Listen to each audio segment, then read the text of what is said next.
Good day everyone, I am Jaylord Ancheta from Bachelor of Science in Fisheries and Aquatic Sciences.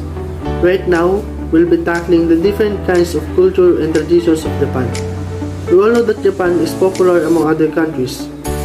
You may have heard this a lot, but one of the remarkable things that makes Japan such a special nation is how it can combine its long history and rich customs with its great modernization. The history of Japan dates back several thousand years, and much of it is still very alive today. Even though the nation is among the most developed in the world, it excels at combining the best aspect of both. While exploring Tokyo's street, you may come across both modern technology and historic temples or monuments that have stood in the city for centuries. You can really discover the traditional wonders this nation has to offer. So now, I will introduce the first speaker, Glen Maddela, and he will be tackling the tradition of Japan. Around 2 millennia ago, ancient Chinese cultural influences were introduced to prehistoric Japanese culture. The gradient system of land division, which persisted for a long time and whose ancient place names and field division lines can still be found, was one result of these impacts. In the early centuries, Chinese writing and many other Chinese innovations were imported. The writing system underwent numerous changes throughout the years since it did not correspond to the Japanese language. Buddhism, which started in India and underwent modification in Central Asia, China, and Korea before arriving in Japan about the 60th century, has had a significant impact on Japanese culture. Even though it experienced significant changes from its original form throughout time. The ancient capital cities of Nara and Cueto also included Chinese urban design, although it did not spread throughout the archipelago. During the 250-year period of near isolation that ended in the middle of the 19th century, the Japanization of imported cultural components was significantly accelerated. Japan started modernizing and industrializing on the model of Europe and America. During the Meiji Restoration in 1868, through the mass media and the educational system, Western cultural features were widely spread. Western technological and scientific words have been translated widely and even exported again to China and Korea. Literature, the visual arts, music, education, science, leisure, and philosophy are just a few areas where American and European influences can be seen on Japanese culture. Good day everyone. I am Jessie Cabbigat, a sophomore student of Bachelor of Science in Fisheries and Aquatic Sciences. I'm tackling about Japanese traditions. There are two main religions in Japan, Shinto and Buddhism. Shinto is a Japanese religion while Buddhism was imported in 6th century from China. A recent poll found that 39% of Japanese people identify as Buddhist, 3.9% as Shinto, and 2.3% as Christians. In terms of celebration in Japan, the largest holiday is the New Year's celebration during the spring and the summer. Celebrations for the gods of the land and the sea, or the Matsuri, takes place. Each town holds its own Matsuri, and these celebrations are widely attended by all. The traditional family unit in Japan is called kasaku, or comprising of a mother, father, and their children. Traditionally, the kasaku often live with their elderly parents. However, more recently, 3-generation household numbers have fallen in favor of more modern arrangements.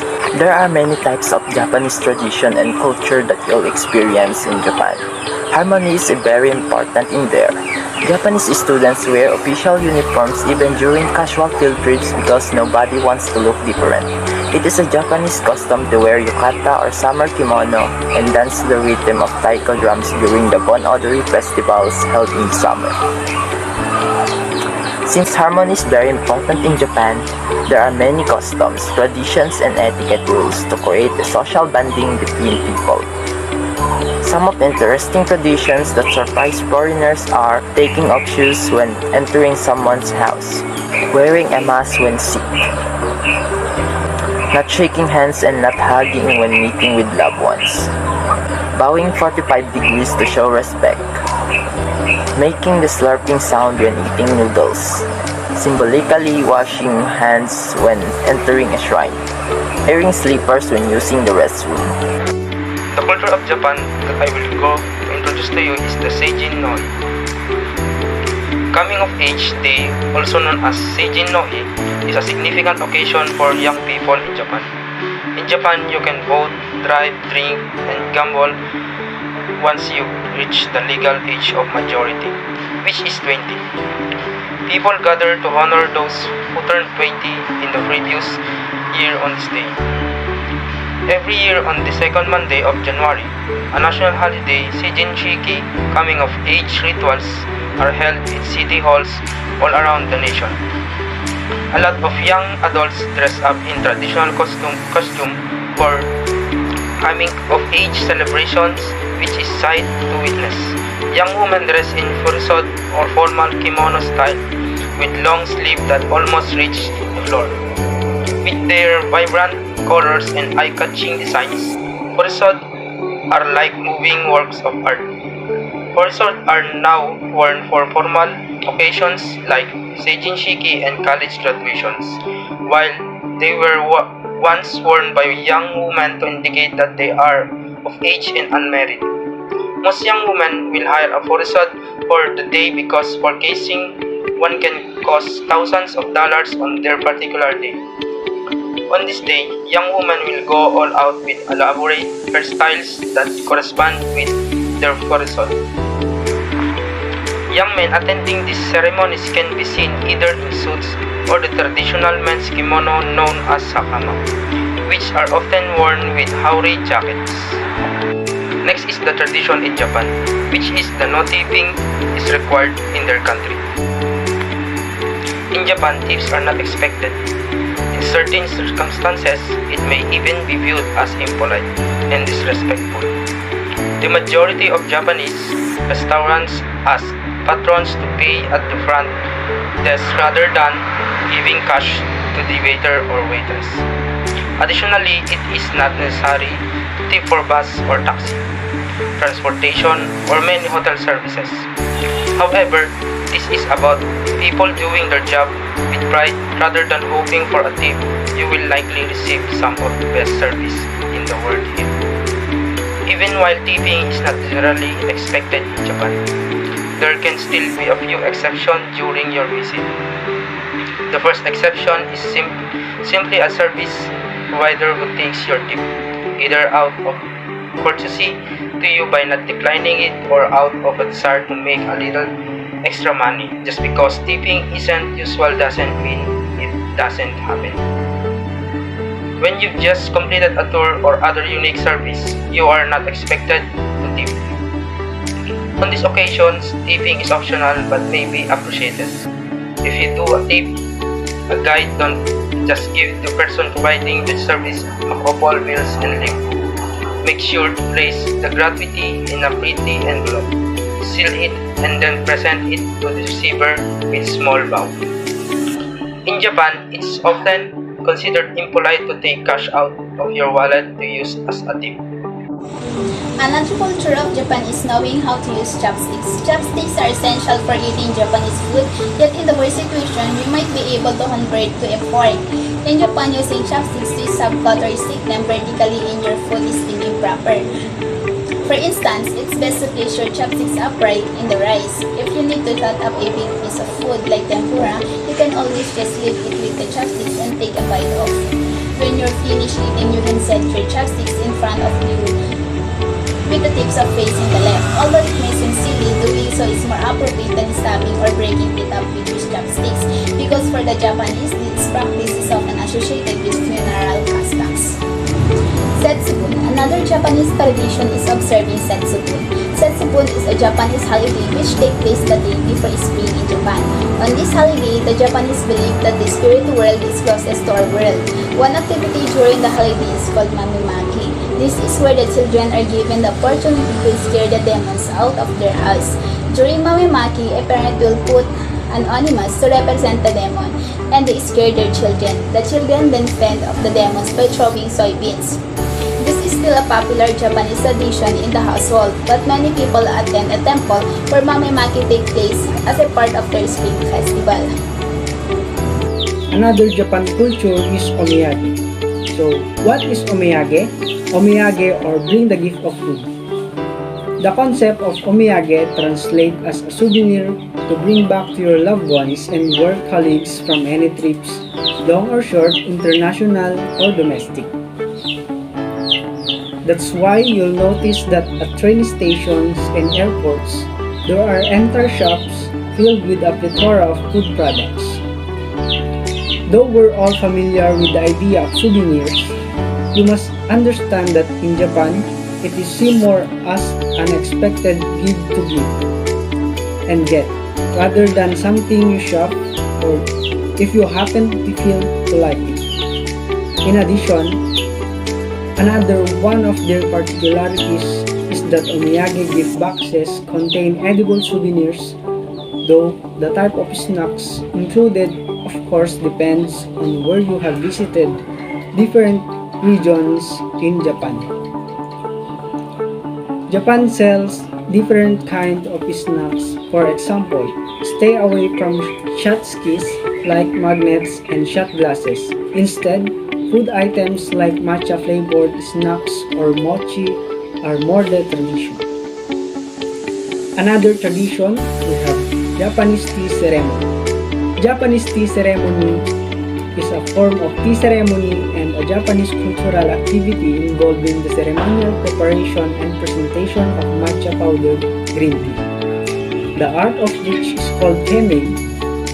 Zen Buddhism was a primary influence in the development of the Japanese tea ceremony. Japanese tea ceremony represents harmony, respect, purity, and tranquility, which we must embrace in order to achieve the main purpose of the tea ceremony.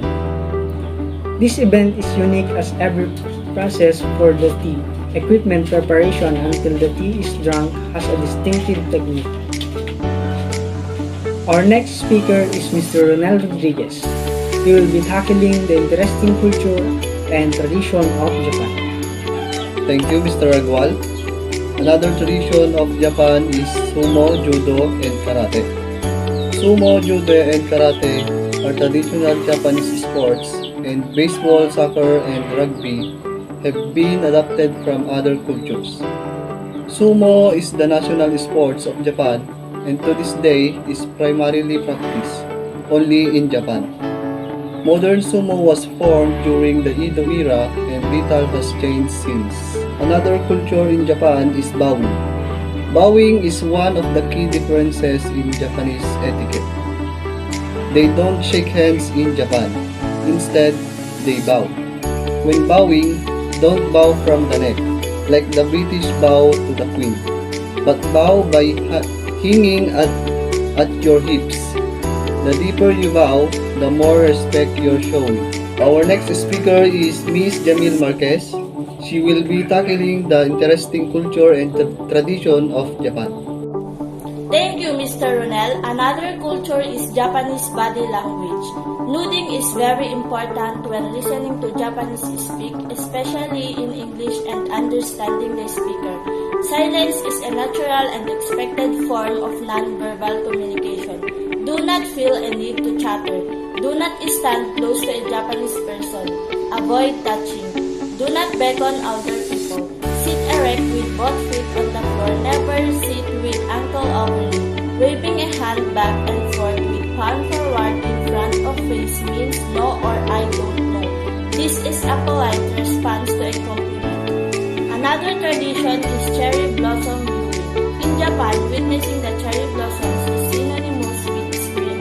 From the last day of March to the first week of April, they bloom. This is known as Hanami or cherry blossoms viewing. Under the cherry blossoms, people enjoy talking, eating, drinking alcohol, and generally having a nice time. This is known as Yuzakura or night cherry blossom when done at night. Picnics at night are more likely to have more drink and get more unruly with drunk people. Best place cherry blossom viewing in Japan. Mount Yoshinoyama. Mount Yoshino has been Japan's most famous cherry blossom viewing spot for many centuries. The mountain is covered by approximately 30,000 cherry trees. So I will also tackle one culture and one tradition of Japan. Japan. So I will start in culture. So I choose onsen. Onsen is also one of the famous culture in Japan. So onsen are the Japanese hot spring baths that are surrounded in a number of custom and tradition. Japan is extremely geothermally active and natural hot springs can be found all over the country. So onsen also are one of the Japanese great nation pastime. So next is the tradition. So there are a lot of tradition in Japan, but I rather choose the floating lantern. So the Japanese tradition of floating lantern in rivers known as the Toro Nagashi. So Toro Nagashi is a ceremony that represents the journey of soul to the afterlife. It is used to celebrate the Japanese Obon holiday. It's a time of year when it's your beloved or your loved ones want to return in this world. So Toro Nagashi also ceremony called used to commemorate tragic events such as what they call that, the atomic bombing of Hiroshima. Oh, yes, that is the Hiroshima. Atomic bombing of Hiroshima. I'm Rhemely Cueto, and I will be talking about one of the cultures in Japan, which is taking off footwear. This is something that confuses many visitors to Japan, but is so easy to understand. It is customary in Japan to take off your shoes when entering a traditional ryokan or guest house, a home, temple, or the occasional restaurant, for example. Traditionally, the Japanese took off their shoes when entering homes, as people would sleep, eat, and eat on the tatami mat floors, and footwear worn outside would spread dirt across the living area. Today, people still take off their footwear, partly to keep the inside of the building clean, but also as a sign of respect. And for tradition, we have Hinamatsuri. Early in spring every year, families with daughters celebrate Girls' Day in Japan. It's referred to Hinamatsuri in Japanese, which means doll festival. And for this reason, it's also known as Doll's Day on March 3rd. Parents wish and pray for the healthy growth and happiness of their daughters. The Japanese celebrate the event by displaying traditional dolls and enjoying special dishes and desserts. At the end of the presentation, we've been tackled about the culture and traditions of Japan. So far, the culture and tradition of Japan is magnificent than the other countries. We picture out how far the development of Japan when it comes to their culture and traditions, but also in their economy. Because their fast innovation, that's why it can be covered also the economy of Japan, and it results for a good value in their country. Thank you for listening, and we're hoping that what we have been presented in our report should not be far in our topic. Thank you, and God bless.